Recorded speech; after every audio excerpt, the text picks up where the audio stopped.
Bhakti-rasamṛta-sindhu by Śrīla Rūpa Goswāmī. Summary.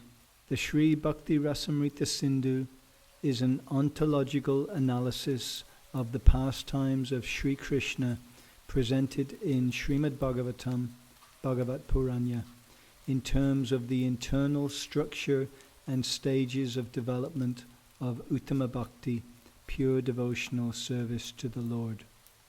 To the less intelligent, Srimad Bhagavatam is a book of religious stories. To those who are actually intelligent, however, it is a guide to the highest stages of spiritual consciousness. Eastern Ocean, Varieties of Devotional Service. Part 1. Qualities of Pure Bhakti, bhagavad-bhakti-bheda. Krishna, the destroyer of all sin and the bestower of all bliss, the very form of the highest bliss, filled with all rasas, excels all others in glory.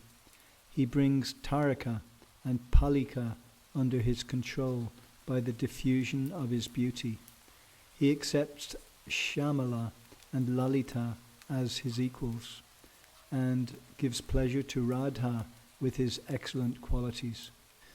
The full moon, which destroys suffering and creates happiness by its cooling rays, shines everywhere by its excellent qualities and beauty. It is the very form of nectar, filled with all tastes. It eclipses the host of stars by its light, accepts the playful gestures of the night, and fondly enters the nakshatra shakha in the spring season. I offer my respects unto the lotus feet of the Supreme Personality of Godhead, Lord Sri Chaitanya Mahaprabhu. Though I am a vile person by nature, I have undertaken this work by his inspiration within my heart. May this work, named the Ocean of Nectar, composed of Bhakti Ras, always serve as the recreation hall of my Lord, manifested in the form called Sanatan Goswāmī, for his pleasure. I offer my respects to the devotees who are like makaras, kings among fishes, frolicking in the sweet ocean of devotional rasa, who disregard the insignificant rivers of liberation, and who are free from fear caused by the net of time. O Sanatana, may your ocean of bhakti rasa remain for a long time, restricting the harsh arguments of the proponents of karma and jnana, just as the ocean restricts the flame of the Vadabha fire. Although I am ignorant, I have undertaken this work concerning bhakti ras related to Krishna, who is auspicious for the whole world, for the joy of my friends. In this sweet ocean of bhakti ras offered to the Lord, 4 sections will be expounded one at a time, starting with the eastern section. The Eastern Ocean defines the different types of bhakti. This will be discussed in 4 successive waves, chapters. The first wave of the Eastern Ocean is concerned with bhakti in general. The second wave describes sadhana bhakti. The third wave describes bhava bhakti. The fourth wave describes prema bhakti. In the first wave, to clearly describe the superiority of bhakti to other processes, the unique characteristics of uttama bhakti as approved by the acharyas will be related. The highest bhakti is defined as continuous service or emotions directed towards Krishna, his expansion forms, or others related to him, with a pleasing attitude towards Krishna. It should be devoid of desires other than the desire to please the Lord, and unobstructed by impersonal jnana, the materialistic rituals of karma, or other unfavorable acts.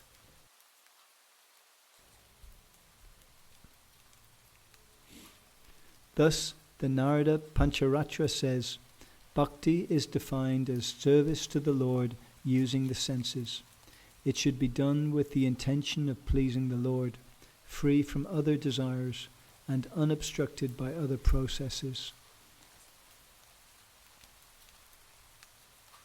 This is also stated in the third canto of Srimad Bhagavatam, 3:29, 12-14. These are the characteristics of transcendental loving service to Purushottama, the Supreme Personality of Godhead. It is without other desires, and it is not contaminated by karma or jnana. In this type of bhakti, my devotees do not accept shalokya, sharshti, sarupya, samipya, or oneness with me, even if I offer these liberations in preference to serving me. This is called Bhakti Yoga, and it is declared as the highest object of human pursuit.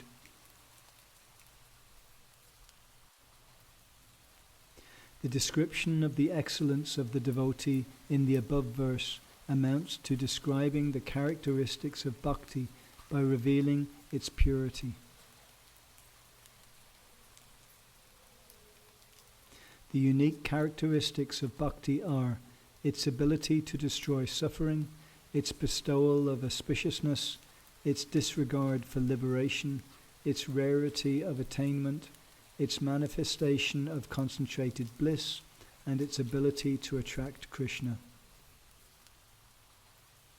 Now we will discuss the first characteristic, its ability to destroy suffering. Suffering is threefold: sinful reaction, the seed of sin, and ignorance. First, we will discuss sinful reactions. There are two types of sinful reactions: effects of sinful acts, effects that are experienced in this lifetime, prarabdham, and effects that will be experienced in future lives, aprarabdham. Here is an example of destroying all aprarabdha reactions from the 11th canto of Srimad Bhagavatam, 11, 14, 19. My dear Uddhava, devotional service in relationship with me is like a blazing fire that can burn to ashes all the fuel of sinful activities supplied to it. Here is proof of destroying prarabdha reactions from the third canto of Srimad Bhagavatam, 3:33-6. To say nothing of the spiritual advancement of persons who see the Supreme Personality of Godhead face to face.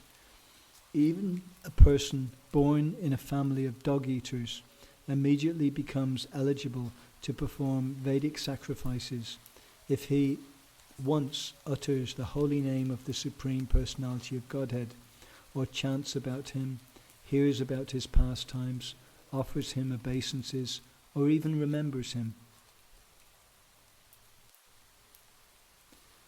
It is understood that his low birth as a dog-eater is the cause of his disqualification from performing sacrifices.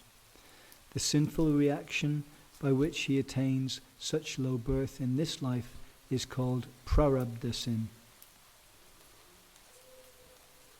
Also in the Padma Purana it is said, for those engaged in bhakti to Vishnu, the aprarabdha, kuta, bija, and prarabdha karmas are destroyed step by step.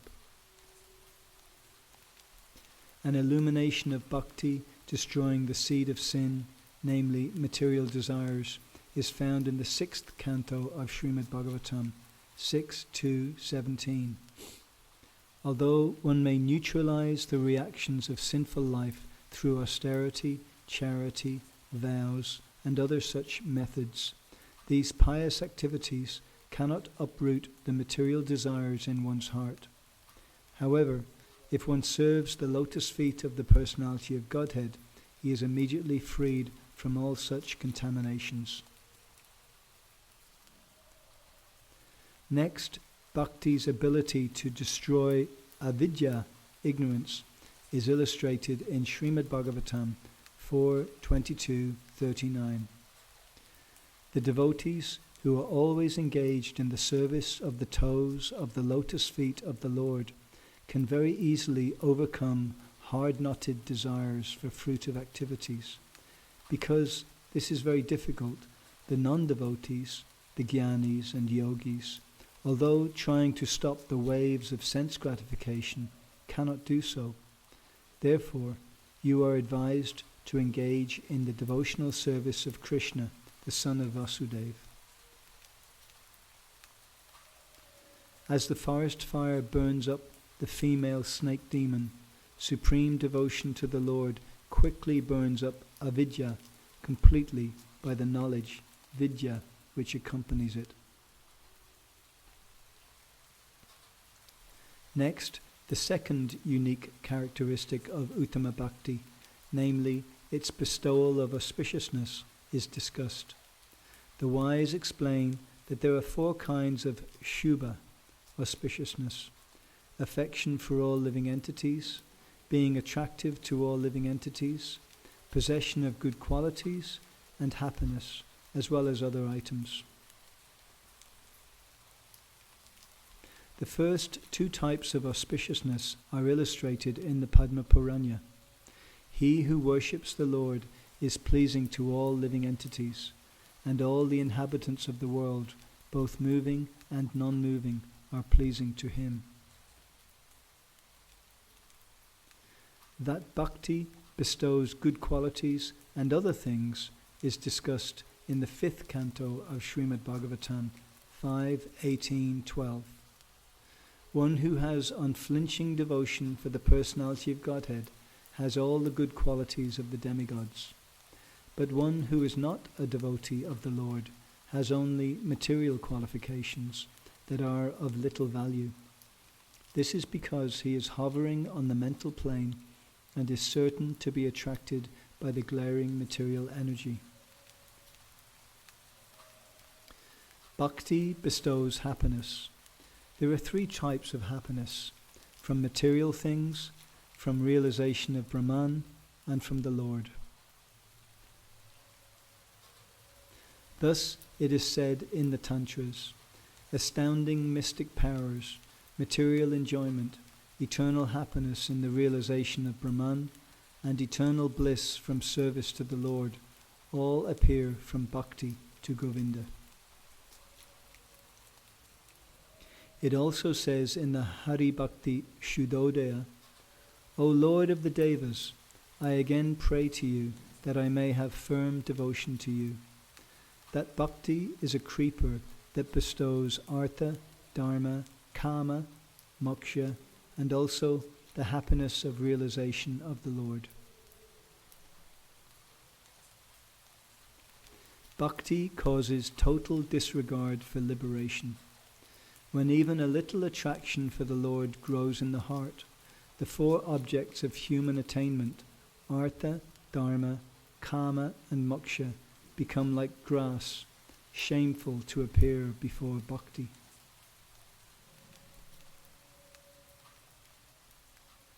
Thus, the Narada Pancharatra says, all the siddhis headed by liberation and all astonishing material pleasures follow after the great goddess called Hari Bhakti, like fearful maidservants. Bhakti is rarely attained. Bhakti is difficult to attain in 2 ways. If undertaken in great quantity but without attachment, asakti, bhakti cannot be attained even after a long time. And even if practiced with attachment, Krishna does not give bhakti to the practitioner immediately. The first type of rarity is illustrated in one of the Tantras. Liberation is easily attained by jnana, and material enjoyment is easily attained by punyas, such as sacrifice, after attaining dedication to those goals by thousands of attempts. But bhava bhakti to the Lord cannot be attained if one practices thousands of different sadhanas, because asakta will not appear. The second type of rarity is described in the Srimad Bhagavatam 5:6-18. My dear king, the Supreme Person, Mukunda, is actually the maintainer of all the members of the Pandavas and Yadu dynasties. He is your spiritual master, worshipable deity, friend, and the director of your activities. To say nothing of this, he sometimes serves your family as a messenger or servant. This means he worked just as ordinary servants do. Those engaged in getting the Lord's favor attain liberation from the Lord very easily. But he does not very easily give the opportunity to render direct service unto him. Bhakti is composed of a special condensed bliss. The bliss of Brahman realization accumulated by samadhi, lasting half a lifetime of Brahma, cannot be compared to one drop of the ocean of happiness of bhakti. Therefore, the Hari Bhakti Sudodaya says, O Guru of the universe, on seeing you directly, I am situated in a pure ocean of bliss. All the happiness of impersonal Brahman is as insignificant as the water in the hoofprint of a cow. Also, it is said in the Bhavata Dipika 10:88-11, some fortunate people play in the sweet ocean of your topics and enjoy the greatest bliss. They consider the happiness from artha, dharma, kama, and moksha to be as insignificant as grass. Bhakti attracts Krishna and his associates. Bhakti is called Shri Krishna Karshini because it makes the Lord addicted to prema and brings him under control along with his associates. Thus, Srimad Bhagavatam says in the 11th canto, 11:14-20, My dear Uddhava, the unalloyed devotional service rendered to me by my devotees brings me under their control. I cannot be thus controlled by those engaged in mystic yoga, Sankhya philosophy, pious work, Vedic study, austerity, or renunciation. Similarly, Narada says in the 7th canto of Srimad Bhagavatam 7:10-48, My dear Maharaj Yudhishthir, all of you, the Pandavas, are extremely fortunate, for the Supreme Personality of Godhead, Krishna, lives in your palace just like a human being. Great saintly persons know this very well, and therefore they constantly visit this house. The three types of bhakti will be explained later, one after the other. The greatness of bhakti is uniquely glorified by the 6 qualities just mentioned, 2 qualities appearing in each type of bhakti.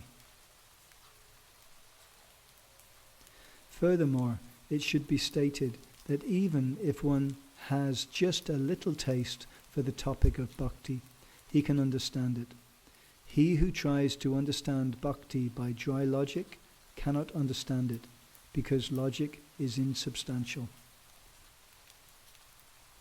Concerning this topic, it is said by the ancient authorities, a person more skillful at logic can bring about a conclusion different from what was carefully proven previously by another skillful logician. Thus ends the first wave in the eastern ocean of Sri Bhakti-rasamṛta-sindhu concerning the general overview of bhakti.